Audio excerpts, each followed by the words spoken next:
Kacie McDonnell here doing traffic. Also, it's Kacie Do Your Job. Falling asleep today. What's your second job today? My second job today, thank you, Lord. I'm making coffee at the Roasterie. All right, so we're in the cupping room. This is actually kind of a lab setting, so this is where we kind of dive into what makes great coffee. We're starting at the cupping table, which is really where the beans begin for us on this long journey. What you do is you'll take your glass, a few taps. Oh wow, you get in there.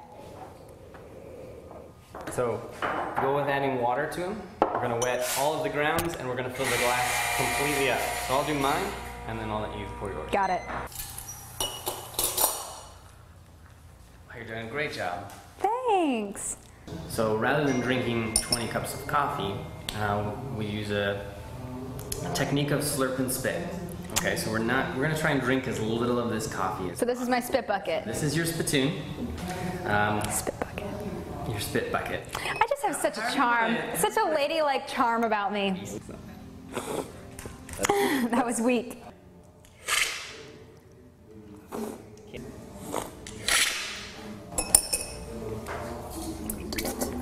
All of these coffees scored 87 or above. And of course the number one on the table there for me was a 90. So this guy, my favorite? Super excited about. Yes. Here we go. So originally Danny had this idea of a boat for a logo. They said, hey, you know, something that's really unique about what you do is this air roasting process. And we think you should represent that. So rather than using a boat, which is how coffee is shipped to the U.S., we use an airplane to represent air roasting, which is what we do that's very unique. We'd say only about 5% of roasters in the U.S. use this technology. So Starbucks ain't doing this. It's very different than that. All right. We're gonna put on our hairnets. We're gonna go check out roasting. The Roaster 5000. Dun, dun, dun. All right, and then you're gonna hit the green start button here. Okay, so it brings our burner up to 35%. Up. Oh, yeah. We're starting to see that yellowing. If you smell it now, you're going to get kind of a hay-like scent from it. Yeah, definitely.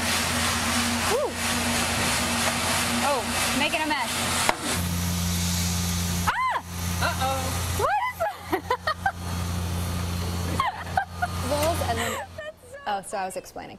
So I was bagging the coffee, and they were all, it was the sporting line of coffee that they put out, and all of a sudden my big mug is on one of the bags. I'm like, oh my God, what are you doing? That's one of the cool things. You can have your own blend made, right? Yeah. So neat. And cool they just company. have tubs of coffee everywhere. That's what I was just saying to Lindsay. I mean, if you can go set up a session, take your friends, take your family, because it is totally a geek out moment if you like coffee at all. Yeah, wine tasting coffee. Yes. Very cool. Really in depth.